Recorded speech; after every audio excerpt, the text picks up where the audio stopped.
민수기 36번째 시간입니다. 오늘 말씀은 민수기 20장 1절부터 13절 말씀입니다. 1절부터 3절 말씀을 합독하고 민수기 20장 1절부터 13절 말씀을 보도록 하겠습니다. 그러면 민수기 20장 1절부터 3절 말씀을 한 목소리로 합독하도록 하겠습니다. 첫째 달에 이스라엘 자손 곧 온 회중이 신광야에 이르러 백성이 가데스에 머물더니 미리암이 거기서 죽음에 거기서 장사되니라. 회중이 물이 없으므로 모세와 아론에게로 모여드니라. 백성이 모세와 다투어 말하여 이르되 우리 형제들이 여호와 앞에서 죽을 때에 우리도 죽었더라면 좋을 뻔하였도다. 주여, 참 계속 이런 참 불신앙의 연속입니다. 우리는 인생을 살아가는데 믿음의 연속이 되어졌으면 좋겠습니다. 구별된다는 게 이런 개념입니다.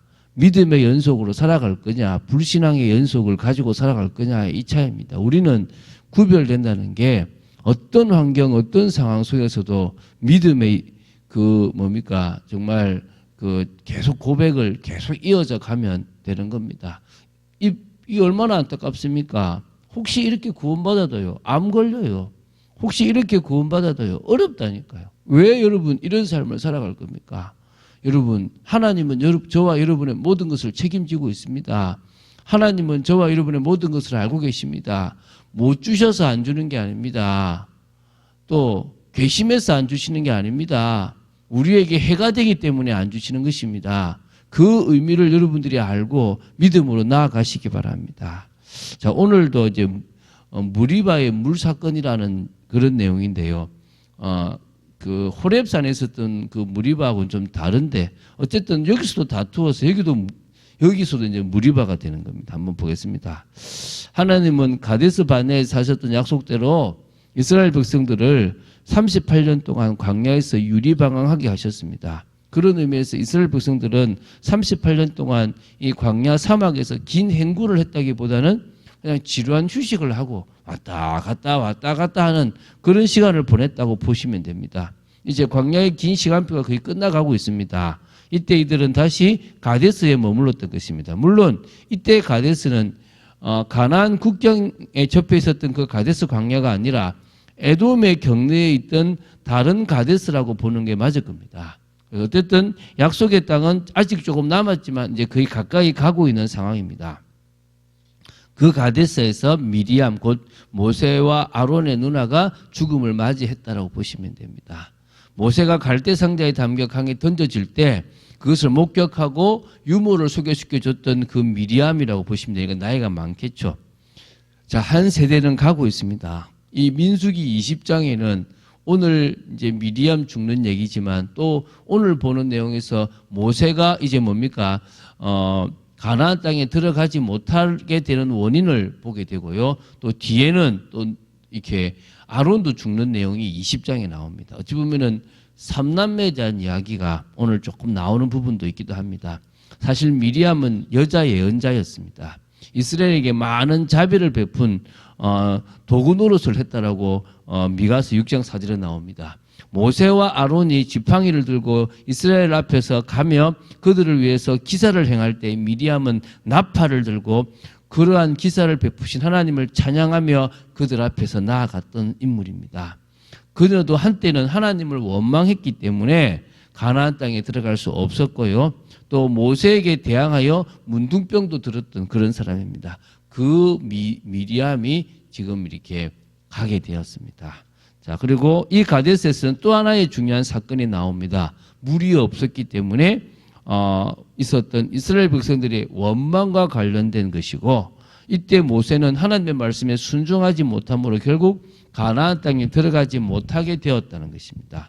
그런 의미에서 이 민수기는 참 안타까운 부분이 있는 그런 장이라고 보시면 되겠습니다. 여기를 또 무리바라고 지명으로 부르게 되었습니다. 무리바라는 곳은 다툼이 있는 곳, 이런 의미거든요.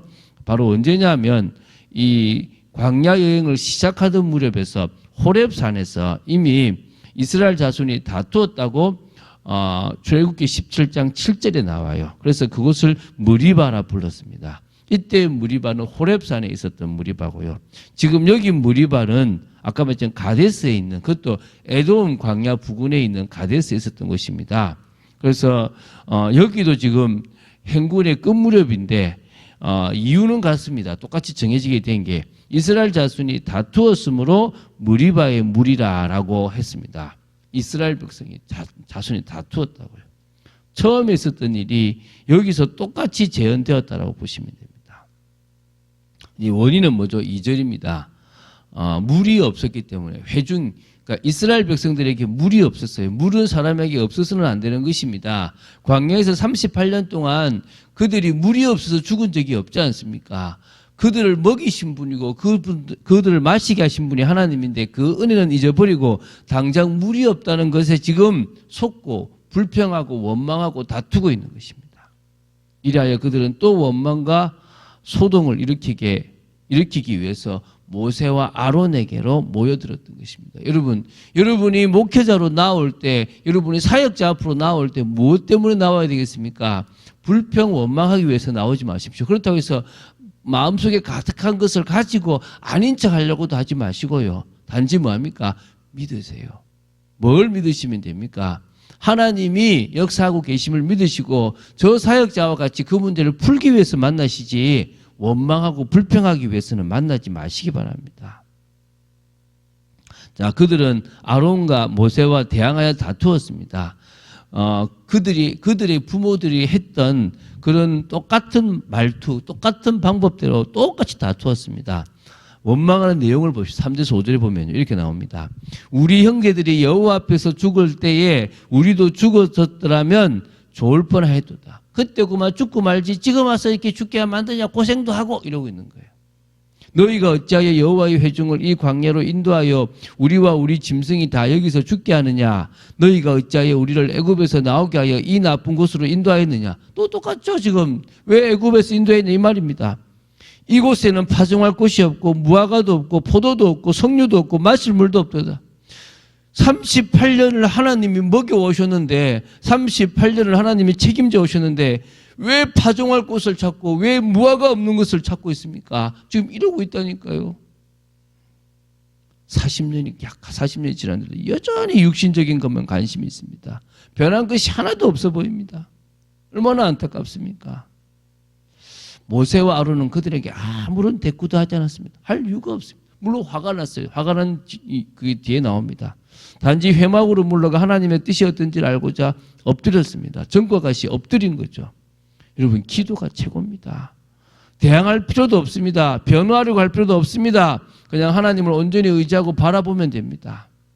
하나님이 나타나셔서 문제를 해결하셨습니다. 여호와의 영광이 그들에게 나타났습니다. 그들의 부당한 원망 소리를 제압하시기 위함으로 보아야겠죠. 한마디로 이스라엘 백성들에게 당신이 참 하나님이심을 보이신 겁니다. 그리고 모세에게 해결책을 말씀해 주셨습니다. 이게 7절입니다. 지팡이를 가지고 내 형 아론과 함께 회중을 모으고 그들의 목전에서 너희는 반석에게 명령하여 물을 내라 하라.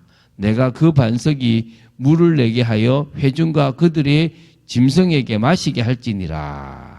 이제는 뭡니까? 똑같이 회중을 모으고 반석이 있었는가 봐요. 그 반석을 치라고 하지 않고 뭡니까? 물을 내라고 명령하라고 합니다. 이걸 반석 예수 그리스도인데 두 분 치면 안 된다. 이런 식의 표현인데 그건 제가 모르겠고요. 어쨌든 지금은 명령이 뭐죠? 물을 내라고 명령해라고 한 겁니다. 그래서 조금 다르지만 어쨌든 물을 내라는 것이었죠. 그리고 그 200만이 넘는 이스라엘 백성들이 모두 먹고 마실 수 있는 물의 양을 바위에서 나오게 하실 거라는 것입니다. 그런데 안타까운 일이 또 벌어졌습니다. 모세와 아론은 이 문제의 처리를 온당치 못하게 했다라고 나옵니다. 그래서 이제 이게 아쉬운 거죠. 모세는 자신의 감정과 자신의 방식대로 해버린 겁니다. 10절에 온 회중을 모아놓고 이런 말로 시작합니다. 반역한 너희여 들어라. 우리가 너희를 위하여 이 반석에서 물을 내랴. 지금 자기가 냅니까? 모세와 아론이 냅니까? 하나님이 내게 하시는데 왜 자기가 내는 것처럼 이야기하고 있습니까? 왜 하나님의 백성을 반역한 너희라고 얘기합니까?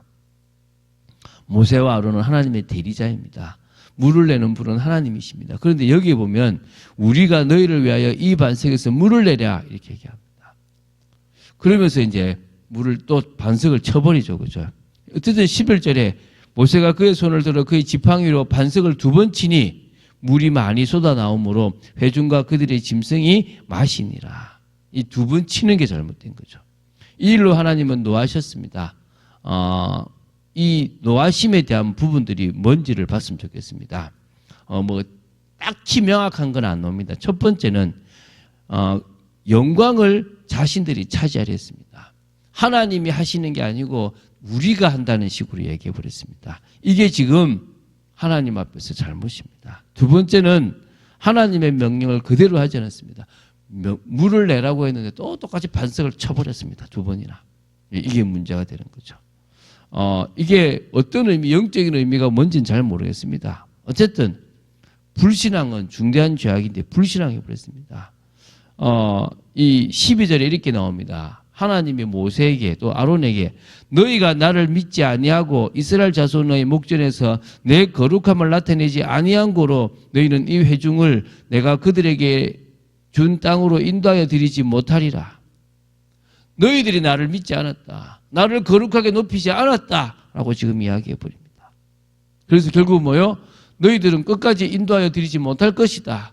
그래서 20장에 아론이 죽는 모습이 나오고요. 결국은 모세는 죽진 않지만은 그냥 느보산에서 이스라엘 백성들이 들어가는 걸 지켜만 볼 수밖에 없었던 것입니다. 이 불신앙이 바로 죄입니다. 네 번째는요, 감정적으로 치우쳐 버렸습니다. 하나님의 일을 하는데 감정적으로 치우치면 안 됩니다. 반역한 너희여 화가 나버린 겁니다. 자, 우리가 이것을 통해서 좀 배울 게 있겠죠.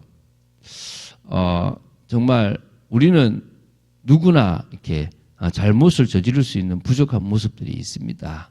또 우리가 화가 나더라도 감정에 치우치지 말아야 될 줄로 믿습니다. 이곳이 결국은 무리바라라는 아픔의 곳이 되어져 버렸고요. 또 참 답답한 곳이 되었습니다. 하나님은 그곳에서 어디서든지 당신의 거룩함을 나타내려고 합니다. 하나님은 어디서나 당신의 거룩함을 드러내기를 원하십니다. 우리는 그 하나님의 나타내실 그 거룩함과 영광을 드러내는 일에 쓰임받을 줄 믿습니다. 그게 우리가 믿음의 삶을 살아가는 방향입니다. 우리가 구원은 변하지 않을지 모르지만 우리의 삶이 이 하나님이 원하시는 방향과 다를 때 우리는 계속 어려움을 당하고 고난을 당하게 되어져 있습니다. 여러분 그러지 마시고 정말 믿음으로 나아가고 저와 여러분의 마음에 하나님의 은혜가 임하도록 늘 마음을 지켜나가는 축복의 저와 여러분 되어야 될 줄로 믿습니다. 그런 응답을 받는 여러분 되시기를 주 예수 그리스도 이름으로 축원드립니다. 주는 그리스도시요 살아계신 하나님의 아들이심을 고백합니다. 오늘도 말씀 주심을 감사합니다. 아버지 하나님, 이 무리바의 물둡 사건, 이 사건이 아버지 하나님 똑같이 저희들에게 또 아버지 하나님 일어날 수 있는 문제임을 봅니다. 속지 말게 하시고 불평하지 말게 하시고 하나님의 영광을 드러내게 하시고 육신적인 것이 아니라 영적인 것에 관심을 가지고 나아가는 저희들 되어지기를 간절히 소원합니다. 주 예수 그리스도 이름으로 기도드립니다. 아멘.